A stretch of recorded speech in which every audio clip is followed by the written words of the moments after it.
قربانی کے جانور میں 7 آدمی اگر شریک ہیں تو 7 کے پیسے برابر ہونا ضروری نہیں ہے. بعض دفعہ گھر کا کوئی فرد بچھڑا لے کر آتا ہے, چھوٹے بھائی کا حصہ بھی ڈال دیا, درمیانے والے کا بھی ڈال دیا, ایک ہمشیرہ کا حصہ ڈال دیا, اس میں کسی نے پورے پیسے دیے, کسی نے آدھے دیے, کسی نے کوئی بیٹھ کے پیڑے کھانے والے بھی گھر میں ہوتے ہیں, وہ فری پھوکڑ میں حصہ اس کے نام ہو گیا. تو سب جائز ہے. یہ ضروری ہے کہ جس کا حصہ ہے اس سے ایک دفعہ پرمیشن لے لیں, کیونکہ قربانی عبادت ہے, عبادت میں نیت ضروری ہے. جب اس کو اطلاع ہی نہیں ہے تو اس کی طرف سے حصہ پھر ہوگا نہیں. اطلاع دیں گے, بتا دیں گے تو بس یہ اس کا مطلب وہ راضی ہے. اس پہ منع کرنا ہوتا تو منہ سے کہہ دیتا کہ نہیں میرا حصہ نہ ڈالو. تو اتنا کافی ہے, سب کی طرف سے برابر پیسے شامل ہونا ضروری نہیں ہے. اور جو 7 حصے آپ ڈالیں گے سارے عاقل بالغ ہونے چاہیے, ٹھیک ہے. مرحومین کی طرف سے بھی قربانی جائز ہے. مرحومین کی طرف سے جو قربانی ہوتی ہے وہ ہوتی آپ کی طرف سے ہی ہے, لیکن اس کا ثواب مرحوم کو ملتا ہے, وہ ہوتی آپ ہی کی طرف سے ہے. اس لیے آپ اس گوشت کے مالک ہیں, کھائیں صدقہ کریں, آپ کی مرضی ہے. کیونکہ مرحوم وہ کسی عمل کا مکلف نہیں ہے, اس کا تو بیچارے عمل کا دروازہ بند ہوا تبھی تو مرحوم ہوا نا وہ. اگر وہ ابھی قربانی کر سکتا ہوتا تو مرحوم کیوں ہوتا پھر وہ. اور ہم بھی تھوڑے دنوں میں ہم سب نے مرحوم ہونا ہے کچھ وقت کے بعد جا کے. تو جو مرحوم کی طرف سے قربانی ہوتی ہے وہ ہوتی آپ ہی کی طرف سے. ثواب کس کو ملتا ہے؟ مرحوم کو. تو یہ بھی جائز ہے. نبی کی طرف سے بھی جائز ہے, زندوں کی طرف سے بھی جائز ہے, مردوں کی طرف سے بھی جائز ہے. نبی صلی اللہ علیہ وسلم نے کیا, ایک اپنی طرف سے, ایک پوری امت کی طرف سے 2 مینڈھے ذبح کیا آپ نے. تو یہ اصال ثواب کا ثبوت بھی یہیں سے ملتا ہے.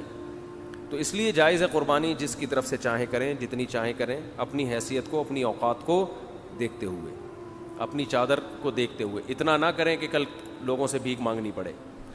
دوسری بات, قرضہ لے کے قربانی کرنا بھی جائز ہے.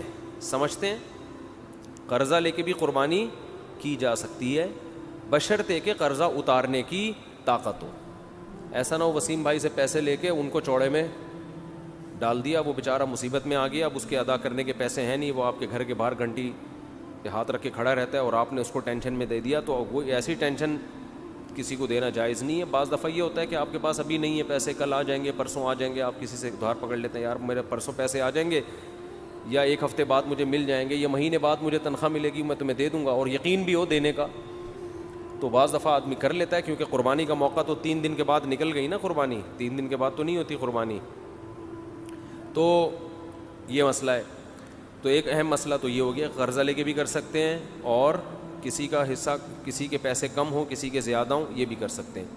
ایک اہم مسئلہ یہ بھی ہے قربانی میں کہ گائے کے جب 7 حصے ہوں گے تقسیم کے وقت, تو 7 حصوں کو تول کے تقسیم کرنا ضروری ہے, کیونکہ سود گوشت جو ہے یہ سودی اموال میں سے ہے.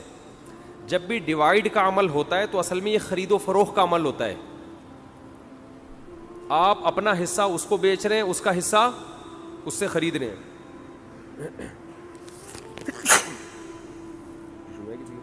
یہ دھونا پڑے گا. تو آپ اپنا حصہ کسی کو بیچتے ہیں, اس کا حصہ اس سے خریدتے ہیں. تو یہ تقسیم کا عمل جو ہے نا, اصل میں یہ خرید و فروخت کا عمل ہوتا ہے. گوشت کو گوشت کے بدلے میں خریدا اور بیچا جا رہا ہے, تو شریعت میں جب بھی گوشت کو گوشت کے بدلے میں بیچا جائے گا تو برابر سرابر ضروری ہے. جیسے کھجور آپ نے بیچی اور اس کے بدلے میں دوسری کھجور لی, تو 1 کلو کھجور کے بدلے میں 1 کلو کھجور لے سکتے ہیں. ایک دانہ بھی اوپر چلا گیا تو حدیث میں آتا ہے یہ خالص سود ہے, عین الربا. اس کو کیا کہا گیا ہے؟ خالص سود. تو یہ کھجور تو ایک مثال ہے.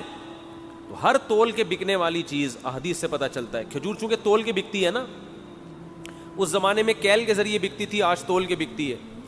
تو کوئی بھی کیل والی چیز جو لیٹر جیسے پیمانہ ہوتا ہے, یا تول والی چیز, ان تمام میں سودی احکام جاری ہوتے ہیں. تو گوشت کو جب گوشت کے بدلے میں بیچا جائے گا تو برابری ضروری ہے. تو جب قربانی کے 7 حصے کریں تو اندازے سے نہ کریں بلکہ تول کے کریں, اور اس میں احتیاط مزید یہ کر لیں کہ ہر حصے میں کلیجی ملا دیں تھوڑی سی.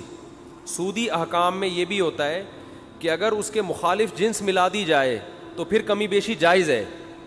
جیسے آپ 1 کلو کھجور بیچ رہے ہو, اور ادھر سے لے رہے ہو 1.5 کلو کھجور, تو یہ آدھا کلو کیا ہو جائے گی, حرام ہو جائے گی نا. لیکن اگر اس 1 کلو کھجور میں آپ کچھ اور ملا دیں, 2-4 سیب ملا دیں اس میں, آپ ادھر سے 1 کلو کھجور ہے اور 2 سیب ہو گئے, ادھر سے 1.5 کلو کھجور, تو یہ پھر سود نہیں ہوگا, یہ جائز ہوگا, اس لیے کہ وہ جو آدھا کلو کھجور ہے وہ ادھر سیب کے مقابلے میں ہو جائے گی. سمجھ میں آ رہی ہے بات؟ تو یہ بالکل جائز ہیلہ ہے.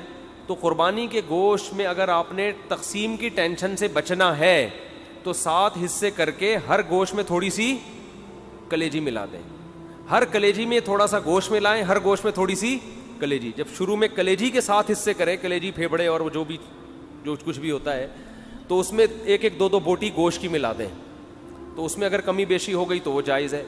اور گوشت کے جب 60 ڈھیریاں بنائیں تو اس میں 2 بوٹیاں 3 بوٹیاں کس کی ملا دیں ہر ڈھیری میں, کلیجی کی. تو یہ سود سے بچنے کا ایک ہیلہ ہے, تدبیر ہے. آج کل چونکہ فنٹر مارکیٹ میں بہت ہیں کلپ بنانے والے جن کو مسائل کی الف بے بھی نہیں پتا اور بیٹھ کے پھینکتے بہت ہیں, تو ہو سکتا ہے میرے اس کلپ پہ کہیں کہ کان ادھر سے پکڑو ادھر سے پکڑو, کیا ہے برابر ہے. تو یہ سود میں ڈالنے کے لیے انہوں نے ہیلہ نکالا ہوا ہے. تو جو کوئی ایسا کلپ بنائے گا اس کی باتوں میں نہ آئے. ہیلوں کی 2 قسمیں, ایک ہیلہ ہوتا ہے حلال حرام کو, ایک ہیلہ ہوتا ہے حرام میں مبتلا ہونے کا ذریعہ, اور ایک ہوتا ہے حرام سے بچنے کا ہیلہ. تو جو ہیلہ حرام سے بچا لے آپ کو وہ جائز کیا, وہ مستحب ہے. تو یہ سود سے بچانے کا ہیلہ ہے, سود میں ڈالنے کا ہیلہ نہیں ہے. سمجھتے ہو بات کو؟ تو جب بھی گائے کے گوشت کے 7 حصے آپ کریں گے, ہر حصے میں تھوڑی تھوڑی کلیجی ملا دیں. پھر اگر کمی بیشی ہو بھی گئی تو بلکہ تول کے بھی تقسیم کر رہے ہیں تو بھی کلیجی ملائیں, کیونکہ تول میں اتنی ایکوریسی ہوتی نہیں ہے. سمجھتے ہو بات کو کہ نہیں سمجھتے ہو؟ بعض لوگ یہ کہتے ہیں ہم تو گوشت تقسیم ہی نہیں کرتے. بھائی وہ بڑا بھائی نے بولا یار بس میرا حصہ بھی تھوڑا سا مجھے دے دو, باقی سارا خود رکھ لو. تو جب بھی کسی کا حصہ نکلے گا نا تو ڈیوائیڈ ہوگا, وہ 7واں حصہ, پورے 7 حصے آپ کو کرنے پڑیں گے. ہاں ایک صورت میں معافی ہے کہ ایک گائے پورے گھر میں استعمال ہو رہی ہے, سمجھتے ہو, اس کو ڈیوائیڈ کر ہی نہیں رہے آپ. بعض دفعہ گھر کے 7 افراد ہوتے ہیں, ایک ابا اماں, ایک میاں بیوی اور آگے ان کے بچے ملا کے ٹوٹل بڑی مشکل سے آج کل 7 تک عدد پہنچ رہا ہے لوگوں کا. فیملی پلاننگ والوں نے تو گھریلو سسٹم ہی تباہ کر دیا ہے, سمجھ رہے ہو.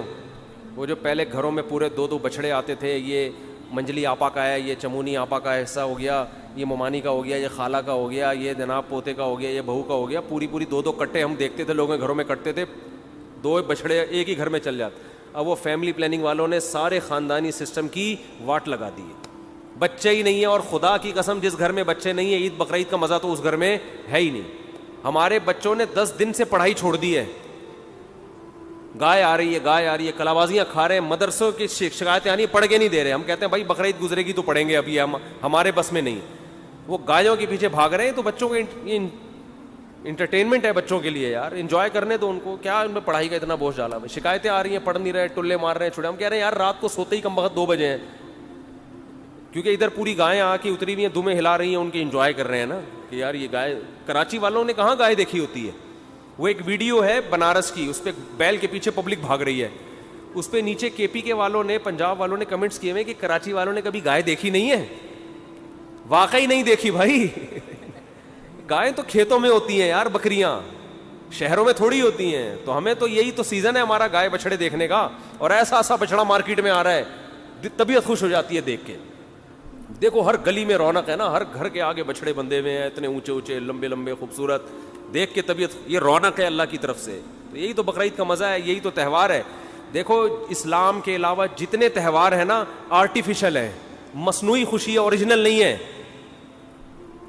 ہندو جو ہولی مناتا ہے, کس بات کی ہولی ہے, کیا ہے, کہہ رہے پتہ نہیں کس بات کی خوشی ہے, مجھے خود بھی ابھی تک پتہ نہیں ہے, بس خوشی مناؤ, انجوائے کرنے کی کوشش کرو.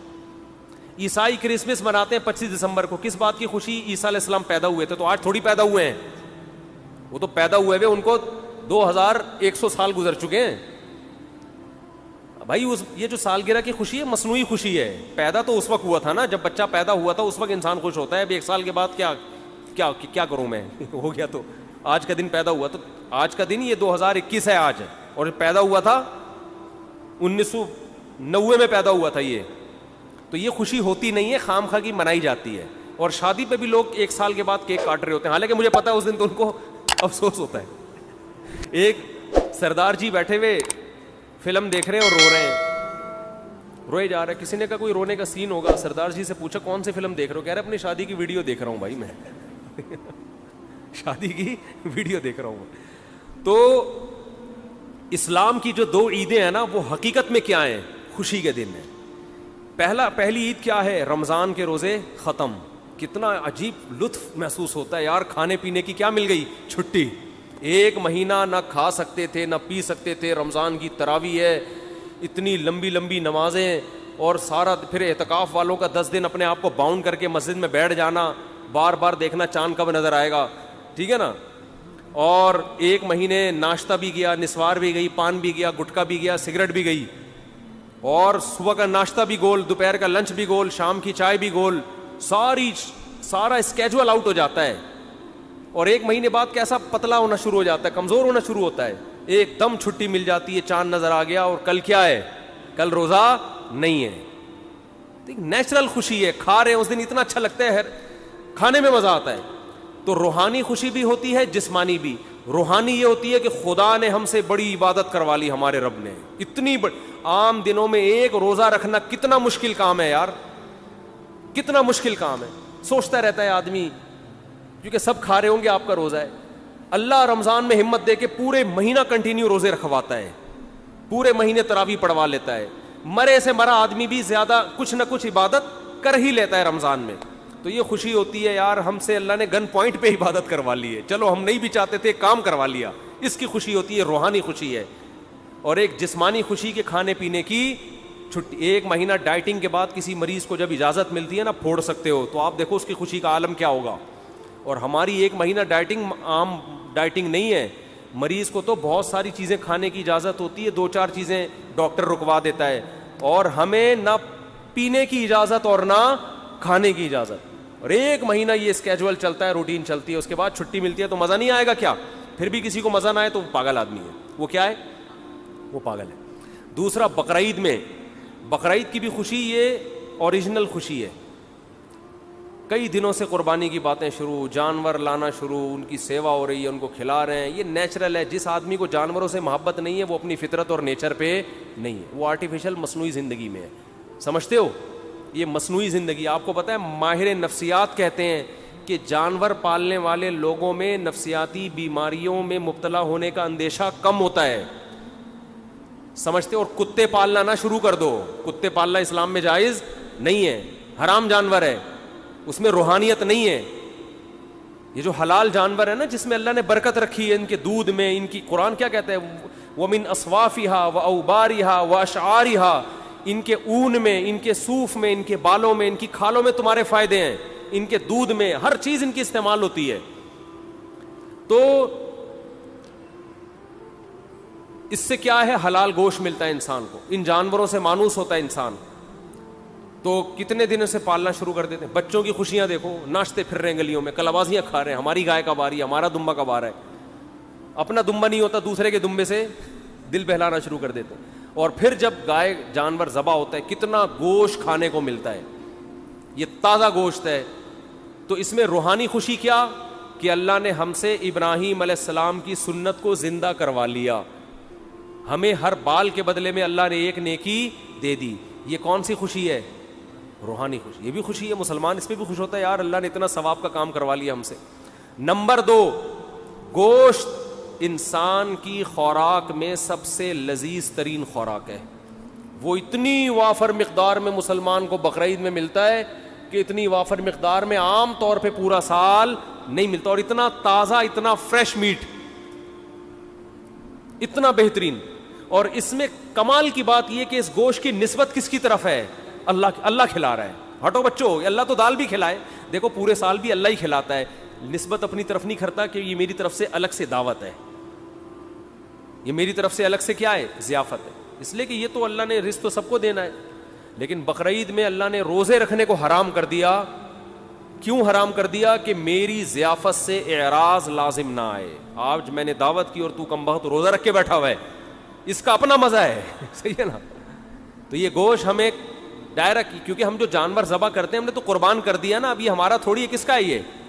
قربانی کا مطلب آپ نے اللہ کو دے دیا. اب اللہ کہہ رہے ہیں میری طرف سے کیا ہے, پرمیشن ہے. تبھی جب اللہ پرمیشن نہیں دیتا تو ہم نہیں کھاتے. حج میں دم کے طور پر جو جانور ذبح ہوتا ہے اس کا گوشت آپ نہیں کھا سکتے, لیکن جو شکرانے کا جانور ہے اس کا گوشت کھا سکتے ہو. اللہ کہتے ہیں شکرانے کا ہے تو کھاؤ, اب تمہیں میری طرف سے اجازت ہے. تو بڑی خوشی یہ ہوتی ہے گوشت بھی, اور گوشت کی نسبت کس کی طرف ہے؟ اللہ کی طرف. تو یہ مسلمانوں کے جو تہوار ہے نا, یہ سچی مچی کی خوشیاں ہیں. اور کمال کی بات, جو ہٹو بچوں قسم کی بات ہے, دنیا میں جتنے مذہب کے تہوار ہوتے ہیں سب میں بے حیائی کا عنصر کوٹ کوٹ کے بھرا ہوا ہوتا ہے. شرابیں چلتی ہیں, زنا ہوتے ہیں. مسلمانوں کے تہوار میں نہ شراب ہے اور نہ بولو زنا, بلکہ عبادت سے شروع ہوتے ہیں. عید صبح شروع ہوتی ہے کس سے؟ نماز سے. نماز سے شروع ہوتی ہے. پھر ایک سنت کو زندہ کیا جاتا ہے حضرت ابراہیم کی, تو سنت میں بے حیائی تو نہیں ہوگی نا, وہ تو دعائیں پڑھ کے ہوگی. قربانی کے ذبح کے وقت دعائیں پڑھی جاتی ہیں, الحمدللہ عیاشی نہیں کی جاتی. تو مذہب بھی ہے, لطف بھی ہے, روحانیت بھی ہے, اور کیا چاہیے بھائی آپ. تو اس لیے نبی صلی اللہ علیہ وسلم نے فرمایا اب ہمیں کوئی عید منانے کی ضرورت نہیں, اللہ نے ہمیں خود سے 2 عیدیں دے دی ہیں. تو اب ہم کوئی اور تہوار نہیں منا سکتے. اللہ نے ہمیں, ہر قوم کی ایک عید ہوتی ہے, ہماری کتنی ہے؟ 2, اور دونوں ہٹو بچوں ہیں, دونوں ہٹو بچوں ہیں. تو بچوں کو بھی جو ہے نا زیادہ ہٹو وٹو نہ کیا کرے. ہٹو بچوں جانور کے پاس جانے دیں ان کو. آپ نے تو زندگی خشکی میں گزار دی, نہ دمبا پالا, نہ بکرا پالا, نہ گائے پالی, پرسنالٹی میں ہی لگے رہے, 3 پیس سوٹ اور ٹائی میں مصنوعی زندگی گزار کے برباد کر دی اپنے آپ کو. بچوں کو تھوڑا سا انجوائے کرنے دو, سمجھتے ہو؟ اور بچے پیدا کرو گے تو انجوائے کریں گے. وہ ایک آدھ بچہ انجوائے نہیں کرتا, ایک آدھ بچے کو بچہ نہیں کہتے, اس کو تو ایک کہتے ہیں ایک اتفاق سے, ڈارون کے نظریے کے تحت ہو گیا, ٹھیک ہے نا. تو بچے تو گھر میں بھرے ہوئے ہوتے ہیں, بہن بھائیوں کثرت سے, وہ خوش ہوتے ہیں, ایک دوسرے کو باتیں سناتے ہیں. وہ اس کا دمبا دیکھا, ہم تو بچپن میں اتنا انجوائے کرتے تھے اپنے کزنوں کے ساتھ, بہن بھائیوں کے ساتھ. اب ہے اس کا بچڑا دیکھا, بالکل پخروٹ قسم کا بیل آیا ہے. تو بچے کیسا انجوائے کر رہے ہوتے ہیں. تو گھر میں بچے ہوں گے تو زندگی میں مزہ ہوگا. مصنوعی زندگی میں اللہ نے لطف نہیں رکھا. 3 پیس سوٹ ٹائی پہنے آفس جانے سے پہلے, گھر میں آ کے اس کو اتار دیں, ٹھیک ہے نا. ہر جگہ ہر چیز اچھی نہیں لگتی. تو جانور پالے, اس میں تواضع ہے, اس میں عاجزی ہے, اس میں انکساری ہے, اور ڈپریشن سے بھی آپ باہر نکلو. یہ تکبر انسان کی کھوپڑی کو خراب کرتا ہے, سمجھ رہے ہو؟ انسان کی کھوپڑی کو خراب کون سی چیز کرتی ہے؟ ہنسی مذاق والا آدمی ڈپریشن میں نہیں جاتا, اور جس کے میں تکبر ہوتا ہے وہ ہنسی مذاق, ایک تو چھچورا پن ہوتا ہے وہ غلط ہے, لیکن ایک طبیعت میں خوش مزاجی, جس کے تکبر ہوتا ہے وہ خوش مزاج نہیں ہوتا, وہ ہر وقت ناک پہ مکھی بٹھا کے رکھتا ہے. خیر, تو کیا بات کر رہا تھا؟ قربانی کے مسائل بیان کر رہا تھا میں, کہ اس میں تواضع بھی ہے, عاجزی بھی پیدا ہوتی ہے, صحیح ہے نا. تو یہ 7 حصے کر دیا کرو, کلیجی ملا دیا کرو.